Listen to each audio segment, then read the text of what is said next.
Isang mapagpalang gabi po sa ating lahat. Good evening. Good evening po, Father. Pakibati po ang ating mga kasama at katabi ng Happy Sunday.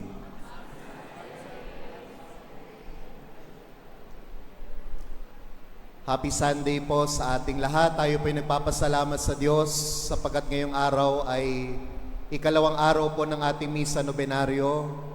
Ikalawang araw po ng ating paghahanda para sa selebrasyon ng ating patron na si San Miguel Arcangel. Pero mas mahalaga po ang araw na ito, hindi lang po dahil araw po ito ng pagnonobenaryo, hindi lang dahil ikalawang araw po ito ng ating Misa Nobenaryo, araw din po ng linggo. At ang araw po ng linggo ay araw po ng pangilin. Sa madaling sabi po, sa mas simpleng pananalita, ang araw po ng linggo ay araw po ng Diyos.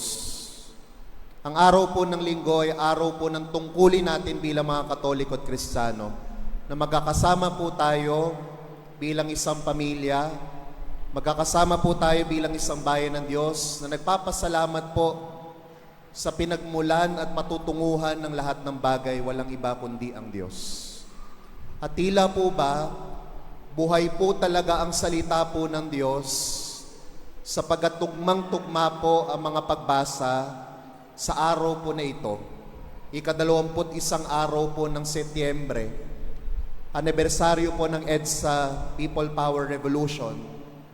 Araw po na nagkakaisa po tayo bilang isang bayan at tumututol, nagsasalita, inilalabas po natin ang ating hinaing sa korupsyong nangyayari po sa mga araw na ito.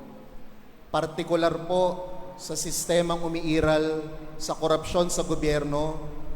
Partikular po, gustong-gusto ko po itong sinasabi kasi nakikita ko po yung reaction po ng mga mukha po ninyo ng flood control projects.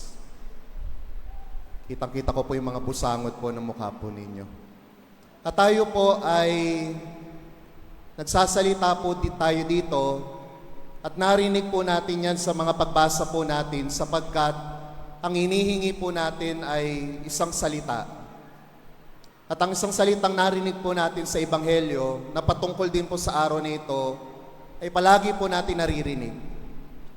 Ang salitang yan ay pananagutan. Pananagutan sapagkat nakita natin ang realidad nitong mga nakaraang linggo ng bansa po natin ay maaring hindi naman pala talaga mahirap, nilustay lang po ang kayamanan.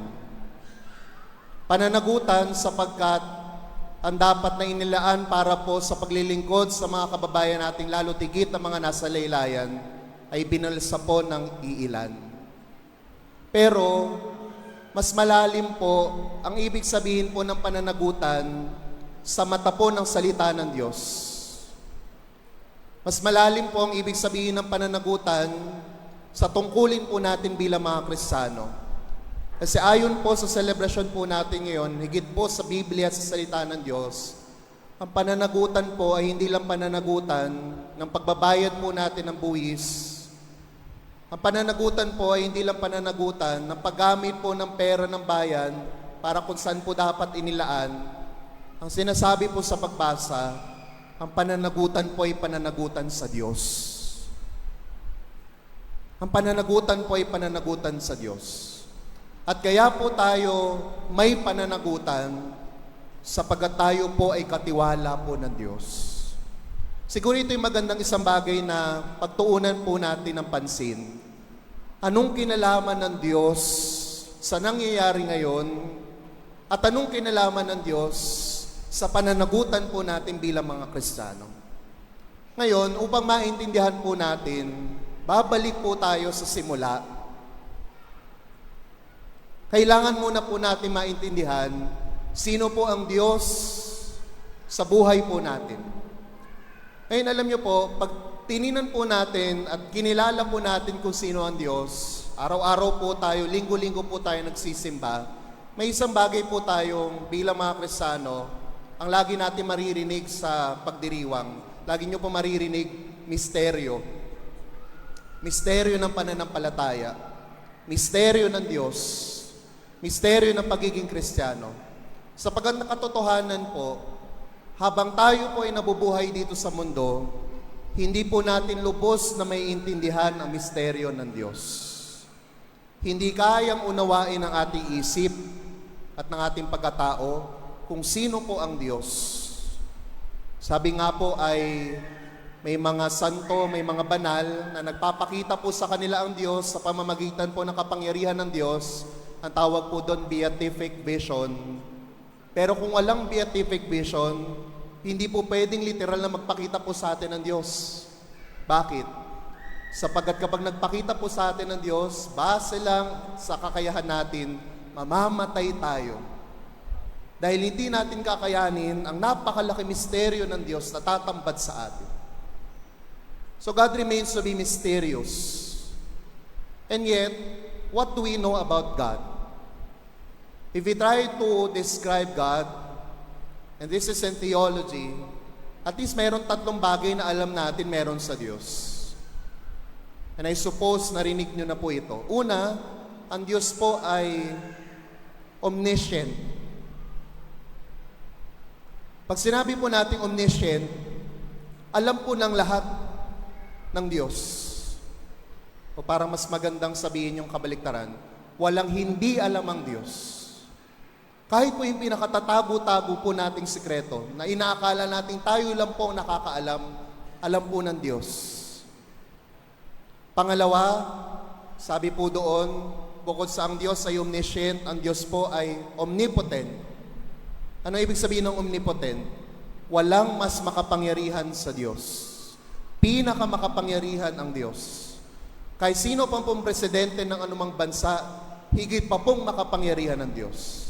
Pangatlo po, bukod sa omniscient, alam po ang lahat, bukod po sa omnipotent, mas makapangyarihan sa lahat, omnipresent po, kahit saan tayo dumako, kahit saan po tayo tumungo, kahit nasa saan po tayo, nandiyan ang Diyos.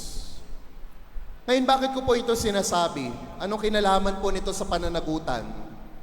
Sapagkat kung iisipin po natin mabuti, at tatanungin natin ang ating sarili, kung ang Diyos ay pinakamakapangyarihan sa lahat, at wala na po siyang ibang kakailanganin pa. Ang tanong po natin, simpleng tanong lang po natin ay, bakit pa tayo nilikha ng Diyos? Kung hindi naman niya tayo kailangan. Kasi kung ang tanong ay, mabubuhay ba ang Diyos kung wala ka? Mabubuhay ba ang Diyos kung wala ako? Ang sagot po ay, oo. Pero ang tanong, mabubuhay ba tayo kung wala ang Diyos? Ang sagot po ay hindi. So kung tatanungin natin ang sarili, ating mga sarili, bakit pa tayo nilikha ng Diyos kung hindi naman pala tayo kailangan ng Diyos? At mananaig pa rin po ang kanyang sarili kahit na wala po ang kanyang nilikhang tao. Alam niyo po, nakatutuwa na sinagot po yan ng ating simbahan sa isa sa mga pinaka-basic na libro po natin sa ating pananampalataya. Tawag po natin sa libro ay CCC, Catechism of the Catholic Church. At sa mga unang pahina po ng Catechism of the Catholic Church, napakaganda po ng sagot ng simbahan kung bakit pa tayo nilikha ng Diyos kahit hindi naman niya tayo kailangan. At ano pong sagot ng simbahan ng katesismo? Simple lang. Nilikha tayo ng Diyos dahil ninanais niyang ibahagi ang pagmamahal niya sa atin. Ibig sabihin po, una, nung nilikha tayo ng Diyos, sa unang mulat ng ating mga mata, sa unang pintig ng ating mga puso, ang dahilan, nais kang mahalin ng Diyos. Pangalawa, sapagkat nilikha tayo ng Diyos dahil gusto niya makibahagi po tayo sa Kanya, sa simula pa lang po, binibigyan na tayo ng Diyos. Sa simula pa lang po, nagmamalasakit na sa atin ng Diyos. At kung ang Diyos ang nagmamalasakit at ang Diyos ang nagbibigay, sino po tayo? Tayo po ang tumatanggap at tayo po ang tumatamasa. Tayo po ang nakakakuha ng biyaya po ng Diyos. So since from the very beginning, we are just recipients of God's graces. Pero hindi lang po ganoon ang ginawa po ng Diyos sa atin. Hindi lang tayo tagatanggap. Hindi lang po tayo tagakuha. Hindi lang po tayo tagakamkam. Ano pong ginawa po ng Diyos? Dahil masyado po siya makapangyarihan, babalik po tayo sa unang bahagi ng Biblia. Sa sobrang makapangyarihan niya, salita lang ang kailangan niya para lumika ng mga bagay. At nabasa po natin yan sa Book of Genesis. Sinabi niya magkaroon ng liwanag, nagkaroon ng liwanag. Sinabi niya magkaroon ng halaman, nagkaroon ng mga punot halaman. Sinabi niya magkaroon ng hayop, nagkaroon po ng hayop sa karagatan at kalupaan. Ganun po siya makapangyarihan. Pero ang tao, hindi lang niya po ginawang tagatanggap lang. Ang tao, hindi niya nilikhang sinabi lang niya magkaroon ng tao. Ano pong ginawa po ayon sa Biblia na paglikha po ng Diyos sa tao? Kumuha po siya ng alabok, hinulma niya po ang lupa, at ano pong dahilan? Para yung lilikaing tao maging kawangis ng Diyos. Maging katulad ng Diyos. So ibig sabihin po, sa simula pa lang po, nilikha po tayo ng Diyos para po tayo ay makatanggap, para po tayo ay mabigyan, para tayo po ay mahalin. Pero pangalawa, nilikha po tayo ng Diyos na kamukha niya para maging katiwala din po tayo. Para maging kamanlilikha din po tayo. Kabahagi din po tayo sa pagmamahal na ginawa po ng Diyos. Sumatotal, sa huli-tuli po ng ating buhay, ang katotohanan po niyan, sapagkat tayo binigyan lamang ng Diyos at tayo ay ginawang katiwala at kamanlilikha ng Diyos, sa dulo po ng ating buhay, magsusulit po tayo.